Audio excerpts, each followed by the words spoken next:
আমরা দেখতে পাচ্ছি বৈষম্যহীন বাংলাদেশ গঠনের যে আশা এবং আকাঙ্ক্ষাকে সামনে রেখে গণঅভ্যুত্থান করেছিল, সেই গণঅভ্যুত্থান সফল হওয়ার পরবর্তীতেও আজকে আমরা দেখতে পেয়েছি গার্মেন্টসের শ্রমিকরা 3 মাস তাদের বেতন নাই, বেতনহীন অবস্থায় তারা ঈদ করতে তাদের বাড়িতে যেতে পারছেন না। আজকে পবিত্র রমজানের একদম শেষের দিকে আমরা উপস্থিত, কিছুদিন পরে ঈদ এবং স্বৈরাচার মুক্ত প্রথম ঈদ আমরা পেতে যাচ্ছি।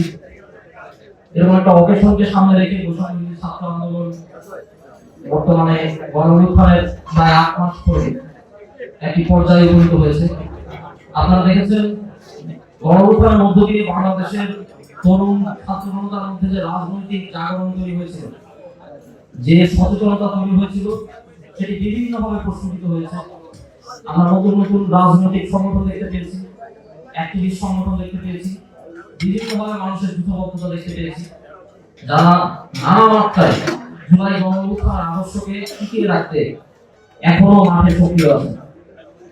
বৈষম্যবিরোধী ছাত্র আন্দোলন ছাত্র জনতার এই বিপুল শক্তিকে সংঘবদ্ধ করতে এবং সংহত করতে ভূমিকা রেখেছে এবং তার এই অবদান আমরা দেখতে পাচ্ছি সমাজে নানাভাবে এখনো প্রকাশিত হচ্ছে। গণঅভ্যুত্থানের মধ্য দিয়ে জনগণের যে বিপুল আশা এবং আকাঙ্ক্ষা প্রকাশিত হয়, সেটি মাত্রা ছুঁতে পারা খুবই দুরূহ।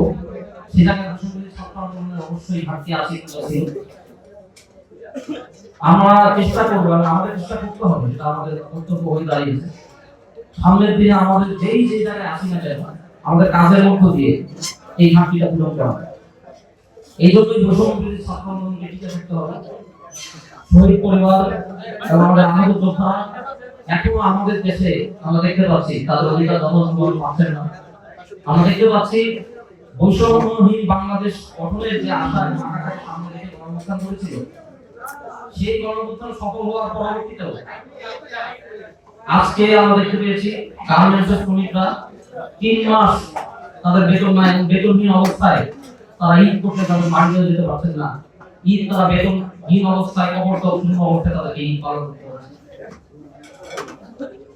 এই যে বাংলাদেশের আর্থসামাজিক এবং রাজনৈতিক কাঠামোর পুরনো বন্দোবস্ত এখনো সম্পূর্ণভাবে ভেঙে ফেলা যায় নাই, সেটাই প্রমাণ করে বৈষম্যবিরোধী ছাত্র আন্দোলনকে টিকে রাখতে হবে। শহীদ পরিবার এবং আহতদের সাথে নিয়ে টিকে থাকতে হবে এবং জুলাই গণঅভ্যুত্থানের সহযোগী যারা আছেন সকলকে ঐক্যবদ্ধ করে রেখে একটি সামাজিক বৃহত্তর ঐক্যের জায়গা থেকে, সাংস্কৃতিক বুদ্ধিভিত্তিক আন্দোলনের জায়গা থেকে সমাজকে মূলগতভাবে রূপান্তরের কাজটা করে দিতে হবে। এটা একটি দীর্ঘমেয়াদী কাজ। গণঅভ্যুত্থানের 36 দিনে আমাদের লক্ষ্য অর্জন হবে না। বিভিন্ন আধিপত্যবাদী সাম্রাজ্যবাদী শক্তির মোকাবেলা করে দীর্ঘ পথ পাড়ি দিয়ে আমাদের সফল হতে হবে। সেই যাত্রায় আপনাদের সকলকে আমরা আমাদের সাথে থাকবো এই আশা ব্যক্ত রেখে এবং লড়াইয়ের যে অঙ্গীকার সেটিকে পুনর্ব্যক্ত করে আজকে আমার বক্তব্য এখানেই সমাপ্ত করছি।